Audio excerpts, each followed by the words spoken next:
देखिए, मैं इस समय अक्षरधाम मंदिर के पास हूँ और तस्वीरें आप देख लीजिए। काफ़ी थोड़ा परिवर्तन आया है, लेकिन अगर मैं PM 2.5 की बात करूं तो यहाँ पर करीब 500 है और जो मुश्किल से 60 होना चाहिए, तो स्थिति उतनी सुधरी नहीं है। लेकिन इसकी एक सबसे बड़ी वजह जो स्थिति सुधरी है वो ये कि मौसम विभाग ने कहा था कि थोड़े दिन बाद हवाएं तेज चलेंगी, क्योंकि हवा अगर दिल्ली में नहीं चलती तो पूरा का पूरा जो वातावरण है उसमें पॉल्यूशन जाता नहीं है। बारिश और हवा की वजह से पॉल्यूशन कम होता है। तो मौसम विभाग ने जो कहा था वो होता हुआ दिखा। कल से काफ़ी तेज़ हवाएं थी, लेकिन अभी भी PM 2.5 में बहुत ज़्यादा कमी नहीं आई है।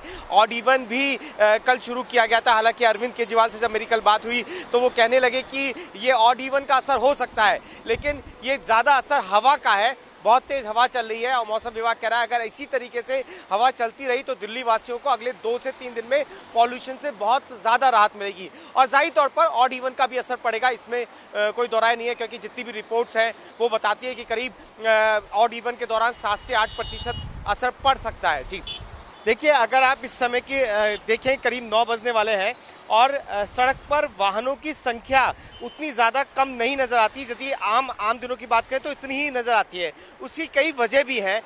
बहुत सारे लोग हैं जो नियम कानून तोड़ भी रहे हैं और बहुत सारे लोग हैं जो टैक्सी का इस्तेमाल कर रहे हैं, क्योंकि जितनी भी येलो पट्टी की प्लेट्स वाली टैक्सियाँ हैं वो अब नोएडा से दिल्ली की तरफ ज़्यादा कर रही हैं और ज़्यादा बुकिंग हो रही है। कल भी कुछ सर्वे थे जो बता रहे थे कि टैक्सियों की संख्या नोएडा के अंदर बढ़ गई है, दिल्ली के अंदर बढ़ गई है, क्योंकि नोएडा तो लोग अपनी गाड़ियों का इस्तेमाल कर रहे हैं, लेकिन दिल्ली उनकी बुकिंग ज़्यादा हुई है। तो ऐसे में वाहनों पे बहुत ज़्यादा असर पड़ेगा, ये इस बार नहीं दिखाई दे रहा। पिछली बार ऑड इवन के दौरान जब पिछली बार दिल्ली सरकार लेकर आई थी तो सड़कों पर वाहनों की संख्या वाकई बहुत कम थी।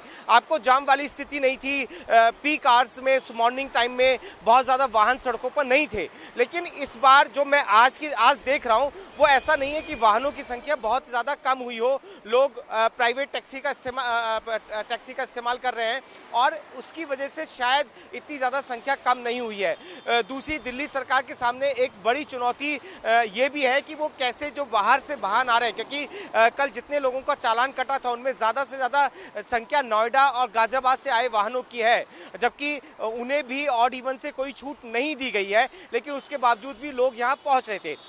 बड़ी परेशानी ये है कि जो पब्लिक ट्रांसपोर्ट है वो दिल्ली में बहुत ज़्यादा दुरुस्त नहीं है। कल मेट्रो की बहुत सारी तस्वीरें आई जिसमें मेट्रो में बहुत ज़्यादा भीड़ हो गई। बसों की तस्वीरें आई जिसमें बसों में बहुत ज़्यादा भीड़ हो गई। तो ऐसे में लोगों के सामने परेशानी ये है कि वो कैसे अपनी मंजिल तक पहुँचे, कैसे अपनी ऑफिस तक पहुँचे।